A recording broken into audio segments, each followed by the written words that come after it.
نحمده ونصلي على رسوله الكريم اما بعد فاعوذ بالله من الشيطان الرجيم بسم الله الرحمن الرحيم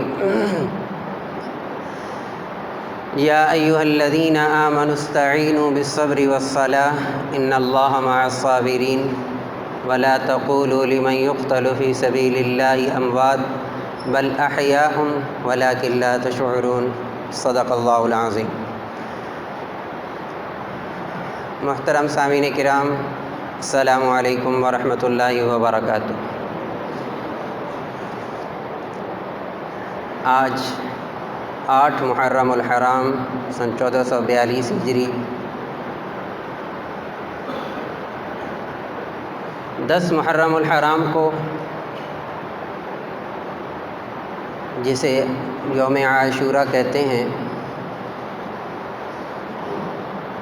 اس 10 محرم کو ہم سب کو معلوم ہے کہ رسول اللہ صلی اللہ علیہ وسلم کے نواسے حضرت حسین رضی اللہ تعالیٰ عنہ کو بڑی بے دردی سے شہید کیا گیا۔ سیدنا حسین رضی اللہ تعالیٰ عنہ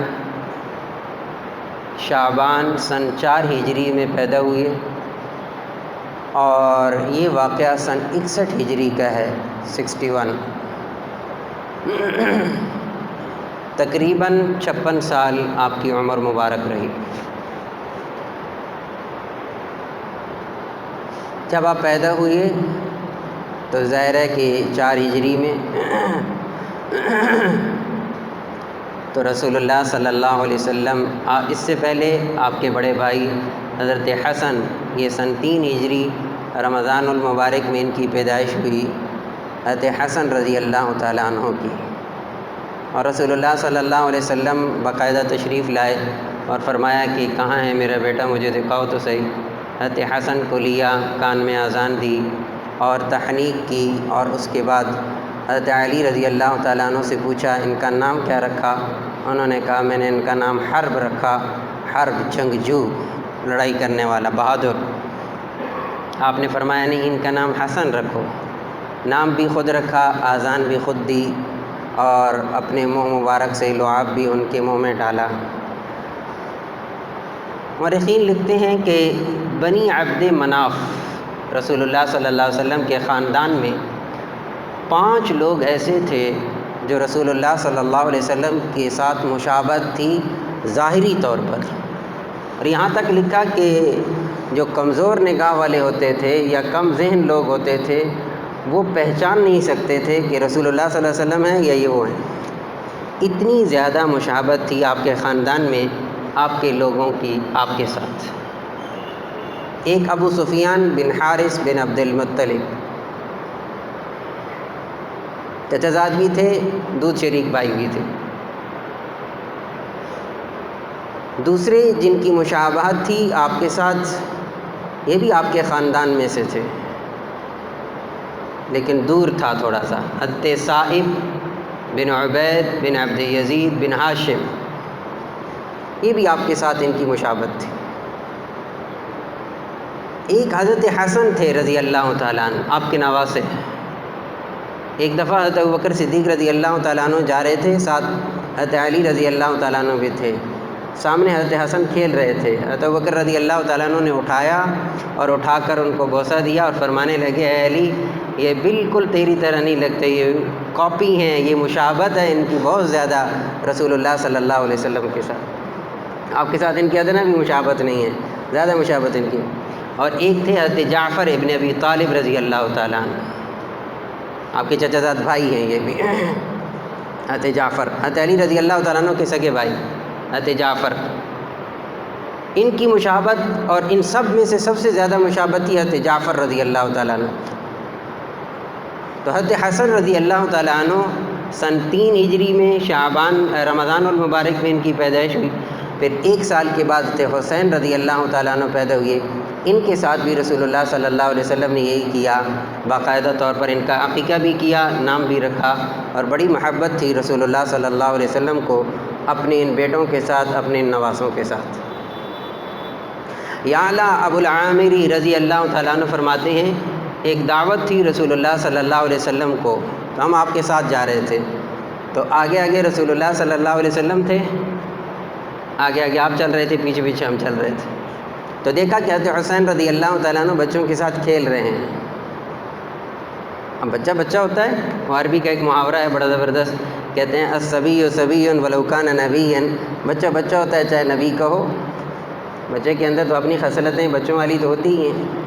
تو حضرت حسین رضی اللہ تعالیٰ عنہ بچوں کے ساتھ کھیل رہے تھے، تو رسول اللہ صلی اللہ علیہ وسلم نے پکڑنا چاہتا کہ پیار کریں بوسہ دیں، وہ کبھی ادھر بھاگتے تھے، کبھی ادھر بھاگتے تھے، کبھی ادھر بھاگتے تھے، چنانچہ رسول اللہ صلی اللہ علیہ وسلم نے ان کو پکڑا، حضرت حسین رضی اللہ تعالیٰ عنہ کو، اپنے نواسے کو، اور روایت میں حضرت اعلیٰ فرماتے ہیں کہ رسول اللہ صلی اللہ علیہ وسلم نے پکڑ کر ایک ہاتھ یہ پیچھے رکھا اپنا گدی پر، گردن کی پچھلی سائڈ پر، اور ایک یہاں رکھا ٹھوڑی کے نیچے، اور رسول اللہ صلی اللہ علیہ وسلم نے اپنا منہ مبارک حضرت حسین رضی اللہ تعالیٰ عنہ کے بالکل ہونٹوں کے اوپر رکھ کر بوسہ لیا۔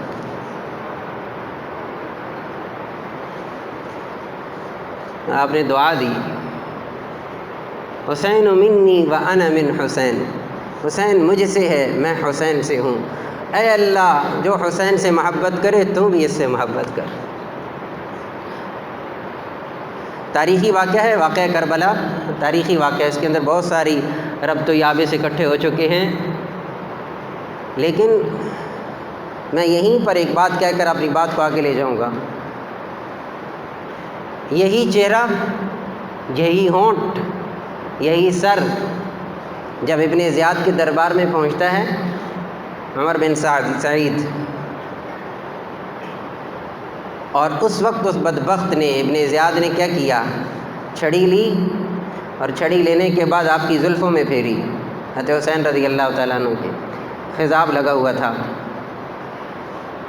اور بدبخت کیا کہنے لگا، سنگ دل ترین تھا، اس سے پہلے نعمان ابن بشیر تھے کوفہ کے گورنر، انتہائی نیک دل آدمی، اس کو لگایا گیا بعد میں ابن زیاد کو۔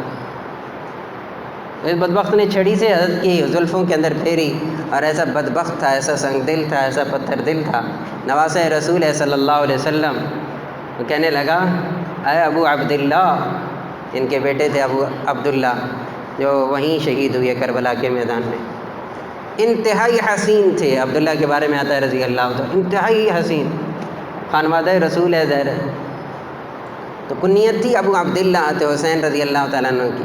کہنے لگا ہے ابو عبداللہ تیرے بالوں میں بھی سفیدی آ گئی، آپ نے خضاب لگایا ہوا تھا، اور پھر اس کے بعد دوبارہ چھڑی کو پھیرا اور ہونٹوں پہ لایا حضرت حسین رضی اللہ تعالیٰ عنہ کے۔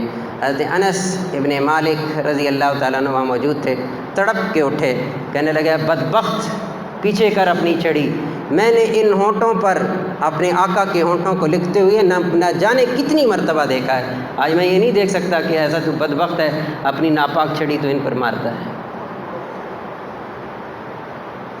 تو واقعتاً اس میں کوئی شک نہیں ہے کہ جتنی محبوب تھے رسول اللہ صلی اللہ علیہ وسلم کو اپنے نواسے، جتنی محبت تھی اور جتنی دعائیں لے کر گئے، اور قربان جائیے رسول اللہ صلی اللہ علیہ وسلم کو پہلے سے بتلا دیا گیا۔ حضرت ام سلمہ رضی اللہ تعالیٰ عنہ فرماتی ہیں کہ رسول اللہ صلی اللہ علیہ وسلم فرماتے ہیں ایک فرشتہ آیا میرے پاس، انہی کے گھر میں تھے، میں اس سے پہلے کبھی نہیں آیا میرے پاس، اور اس نے آ کر کہا کہ آپ کے اس نواسے کو آپ کی امت جو ہے وہ ذبح کرے گی، شہید کرے گی، اور اگر آپ چاہتے ہیں تو میں اس جگہ کی مٹی لا کر آپ کو دکھاتا ہوں۔ میں جو مٹی لے کر آیا، سرخ مٹی مجھے دکھائے گی۔ جس دن یہ واقعہ ہوا، حضرت عبداللہ ابن عباس رضی اللہ تعالیٰ عنہ جلیل القدر صحابی یہ فرماتے ہیں کہ اس رات مجھے رسول اللہ صلی اللہ علیہ وسلم کی خواب میں زیارت ہوئی، دیکھا آپ اتنے پریشان بہت زیادہ پریشان تھے، آپ کے ہاتھ کے اندر ایک شیشی ہے اور شیشی کے اندر ایک خون ہے، تو رسول اللہ صلی اللہ علیہ وسلم نے یا رسول اللہ کیا ماجرا ہوا ہے، آپ کو کس نے تکلیف دی؟ میں آج میرے نواسے کو شہید کر دیا گیا، یہ اس کا خون ہے۔ اور چنانچہ فرماتے ہیں ابن عباس رضی اللہ تعالیٰ عنہ اسی دن حضرت حسین رضی اللہ تعالیٰ عنہ کی شہادت ہوئی۔ آپ نے فرمایا ہما ریحانتا یا من الدنیا والآخرہ، یہ حضرات حسنین، حسن اور حسین، یہ دو پھول ہیں میرے دنیا اور آخرت میں۔ اور باقاعدہ رسول اللہ صلی اللہ علیہ وسلم اپنے نواسوں کو اٹھاتے تھے، ہم تو چومتے ہیں اپنی اولادوں کو، اپنے بچوں کو، نبی علیہ السلام کی ایک اور سنت ہے یشمہ، آپ سونگھتے تھے، اپنے نواسوں کو سونگھتے تھے. جب آپ نے ایسا کیا تو کیا کہنے لگے؟ ایک صحابی بیٹھے تھے، یا رسول اللہ میرے 9 بچے ہیں، کبھی میں نے تو کسی کو بوسہ نہیں دیا. تو آپ نے فرمایا اس میں میرا کیا قصور ہے جب تیرے سے ہی رحمت چھین لی گئی. باقاعدہ. اور کیا فرمایا؟ ہم جمعے کے خطبے میں ایک حدیث سنتے ہیں، رسول اللہ صلی اللہ علیہ وسلم نے کیا فرمایا؟ سیدہ شباب اہل الجنہ، جنت کے جوانوں کے سردار حضرات حسنین، حسن اور حسین رضی اللہ تعالی عنہما، یہ دونوں جنت کے جوانوں کے سردار ہیں. جنت کی سرداری بھی دی، سب کچھ، اتنی محبت بھی دی کہ پہلے بھی دیکھ لیا اور یہ چاہتے تھے. اور شہادت یاد رکھنا، میں چھوٹی سی بات کر کے اپنی بات کو آگے لے جاؤں گا، میں نے اور بات بھی عرض کرنی ہے. شہادت ایک ایسا مقام اور ایک ایسا مرتبہ ہے کہ جس کے لیے رسول اللہ صلی اللہ علیہ وسلم نے خود دعا فرمائی، اے اللہ میں چاہتا ہوں کہ میں تیرے راستے میں شہید کر دیا جاؤں، مجھے پھر زندہ کیا جائے پھر شہید کر دیا جاؤں، پھر زندہ کر دیا جائے پھر شہید کر دیا جائے. ہماری تو یہ شان تھی، اہل مسلمانوں کی کیا شان تھی، وہ اس سے موت سے کبھی نہیں گھبرائے. اور خاص طور پر میدان کارزار کے اندر جہاد، کیا فرمایا کہ جس کے دل کے اندر یہ طلب ہی نہ ہو وہ تو نفاق پہ ہے. کتنے صحابہ گزرے ہیں جو یہ مانگتے تھے، اے اللہ شہادت کی موت عطا فرما. خود رسول اللہ صلی اللہ علیہ وسلم نے، اور اتنا بڑا اللہ رب العزت نے اعزاز بخشا حضرت حسین رضی اللہ تعالیٰ عنہ کو کہ شہادت کے مقام اور مرتبے پہ فائز فرمایا. رسول اللہ صلی اللہ علیہ وسلم نے فرمایا اللہ رب العزت شہید کو پہلا انعام یہ دیتے ہیں، اس کا خون کا قطرہ جسم کا زمین پہ بعد میں گرتا ہے، اللہ اس کی پہلے بخشش فرما دیتے ہیں، عذاب قبر سے نجات عطا فرماتے ہیں. اور جس دن لوگ گھبرا رہے ہوں گے قیامت کے دن، اللہ اس سے گھبراہٹ کو دور کر دیں گے. اللہ یاقوت کا ایسا تاج پہنائیں گے، پوری دنیا بھی اس کا ایک موتی نہیں خرید سکتی. اللہ رب العزت شہید کو اجازت دیں گے کہ وہ اپنے قریبی عزیزی رشتہ دار جو 70 گناہ گار ہوں گے ان کی سفارش کرے، اللہ اس کی سفارش کو قبول فرمائیں گے اور جنت میں داخل فرمائیں گے. 70 حوروں سے شہید کی شادی کر دی جائے گی. رسول اللہ صلی اللہ علیہ وسلم نے ایک روایت کے اندر شہید کے لیے اتنے اجر بتلائے ہیں. شہادت تو مسلمان کے لیے گہنا ہے، شہادت تو بہت بڑا مقام اور مرتبہ ہے.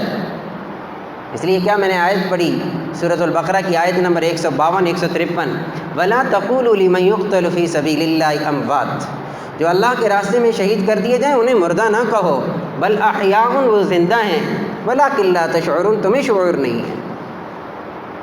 اللہ رب العزت نے حضرت حسین رضی اللہ تعالیٰ عنہ کو شہادت کے مرتبے پہ فائز فرمایا، بہت بڑا مرتبہ. اور ان کے خود والد گرامی وہ بھی شہید ہوئے، اور ان کے بھائی حضرت حسن رضی اللہ تعالیٰ عنہ کو زہر دے دیا گیا جس کی وجہ سے ان کی شہادت ہوئی، ان کا انتقال ہوا. رسول اللہ صلی اللہ علیہ وسلم نے اس 10 محرم کے بارے میں ہمیں کیا تعلیمات دی، یہ میں نے چھوٹی سی بات عرض کی ان بزرگ ہستیوں کے حوالے سے، کیونکہ ان کا ایک دن آ رہا ہے اس حوالے سے. اور ایک بات یاد رکھنا، نبی علیہ السلام کی فرمان جس کا مفہوم یہ ہے کہ آپ نے فرمایا حب نبیکم، اپنی اولاد کے اندر چند باتوں کی خصلتیں ڈالو. اس میں سے پہلی بات حب نبیکم، اپنے نبی کی محبت اپنی اولادوں کے اندر پیدا کرو. رسول اللہ صلی اللہ علیہ وسلم کی محبت اپنی اولاد کے اندر پیدا کرو. محبت تذکرے سے آتی ہے، کسی چیز کی محبت اس کے تذکرے سے آتی ہے. تو جتنا ہم تذکرہ رسول اللہ صلی اللہ علیہ وسلم کا اپنی اولاد کے سامنے کریں گے، ان کے دلوں کے اندر ان کی محبت پیدا ہوگی، حقیقی محبت پیدا ہوگی. دوسری آپ نے فرمایا حب اہل بیتکم، اپنی اولاد کے اندر اہل بیت کی محبت پیدا کرو. رسول اللہ صلی اللہ علیہ وسلم کی اہل بیت، آپ کی ازواج، آپ کی اولاد، آپ کے نواسے، ان کی محبت یہ باقاعدہ ایمان کا حصہ ہے ہمارا. رسول اللہ صلی اللہ علیہ وسلم نے ہمیں کیا تعلیمات دی ہیں کہ ہم اس 10 محرم کو کیا کریں. کیونکہ میں نے عرض کیا رسول اللہ صلی اللہ علیہ وسلم کی وفات کے تقریباً 50 سال کے بعد یہ واقعہ پیش آیا 10 محرم الحرام کا. اور عاشورہ عاشر کی جمع ہے 10واں. تو مورخین لکھتے ہیں چونکہ مستند ترین باتیں نہیں ہیں اس لیے میں یہاں ان کا تذکرہ نہیں کروں گا کہ اس 10 محرم کو بہت سارے واقعات اکٹھے ہو گئے، اس وجہ سے اس کو عاشورہ کہا گیا. بہت سارے 10ویں جس میں سے ایک عام ترین واقعہ کربلا ہے۔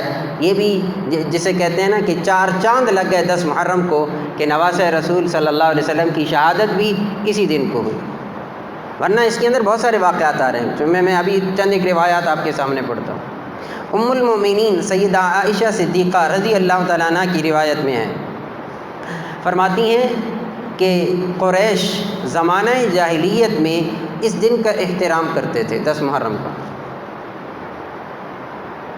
زمانہ جاہلیت یعنی رسول اللہ صلی اللہ علیہ وسلم کی بعثت سے پہلے، یعنی آپ کے نبی بننے سے پہلے، جب آپ نے اعلان نبوت کیا اس سے پہلے کا جو زمانہ تھا، اس زمانے کے اندر یہ لوگ قریش مکہ جو تھے یہ اس دن کا احترام کرتے تھے۔ ان کے اندر بہت ساری روایات پیچھے حضرت اسماعیل علیہ السلام کی، حضرت ابراہیم علیہ السلام کی چلی آ رہی تھی، جس میں سے ایک حج بھی تھا جس کے اندر حاجیوں کو بڑی خدمت بھی کرتے تھے، اور بھی کچھ باتیں ان کے اندر خصلتیں آ رہی تھیں۔ ان میں سے ایک یہ بھی تھی کہ یہ 10 محرم کا بڑا احترام کرتے تھے، یہاں تک کہ قریش 10 محرم کا روزہ رکھتے تھے۔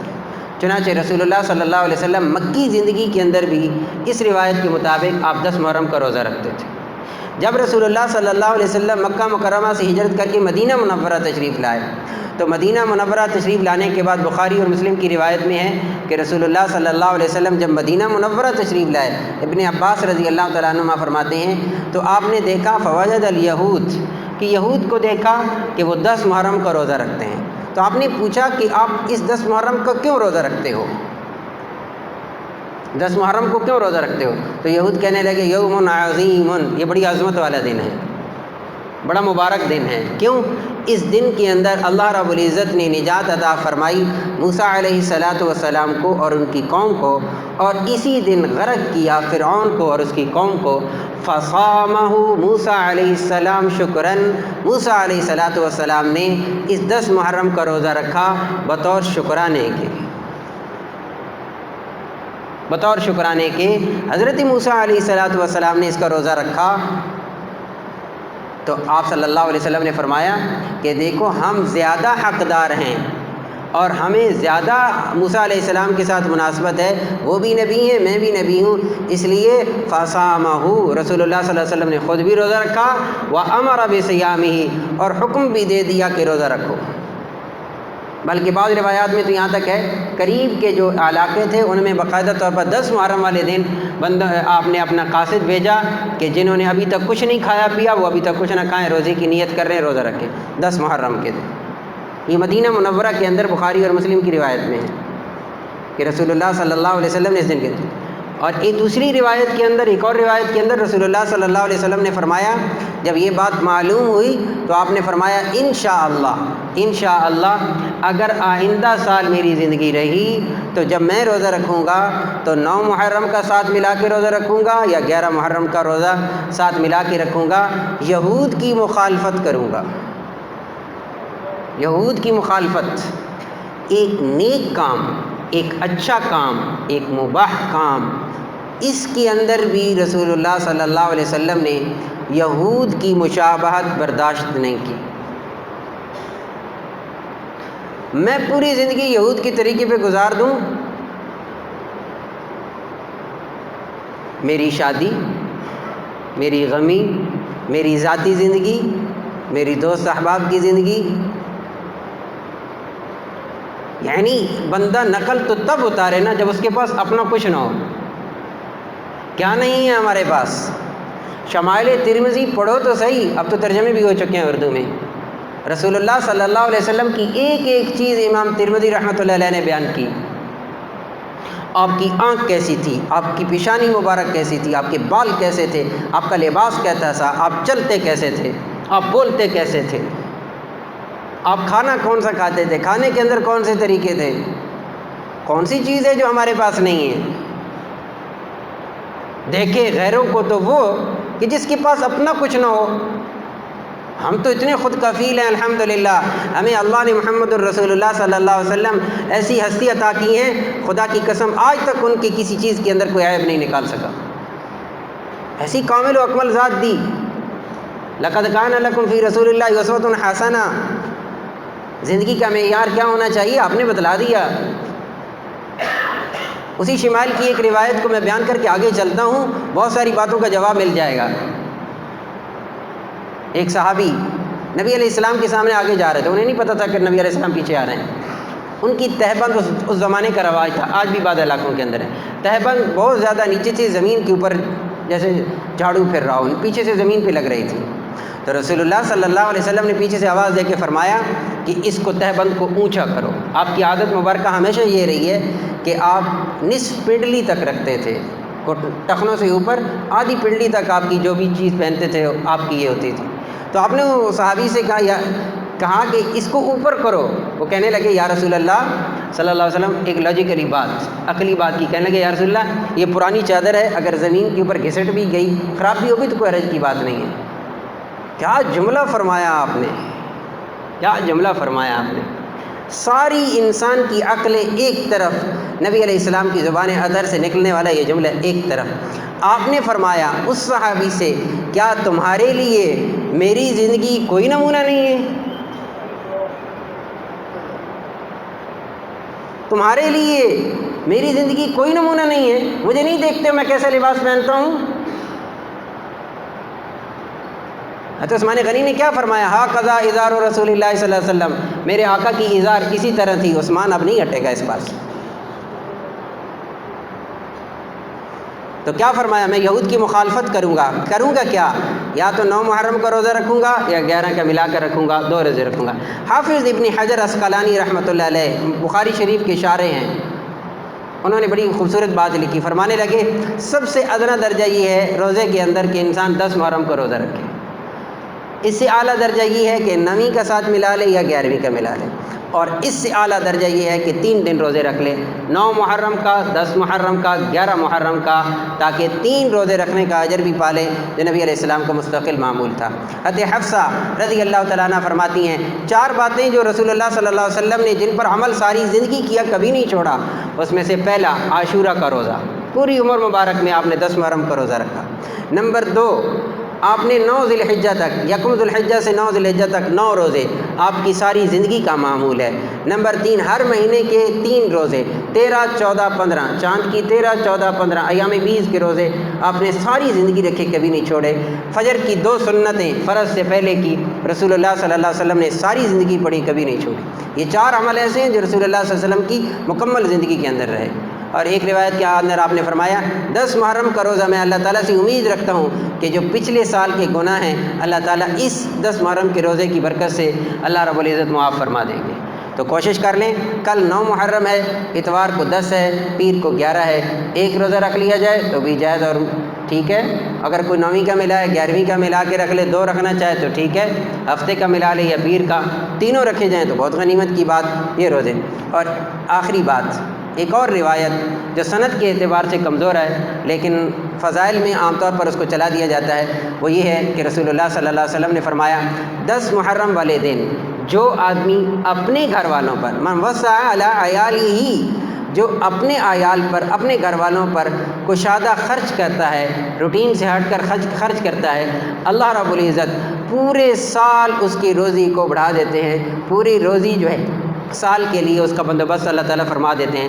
اللہ رب العزت ہم سب کو صحیح معنی کے اندر اپنی زندگی رسول اللہ صلی اللہ علیہ وسلم کے فرامین کے مطابق گزارنے کی توفیق نصیب فرمائے.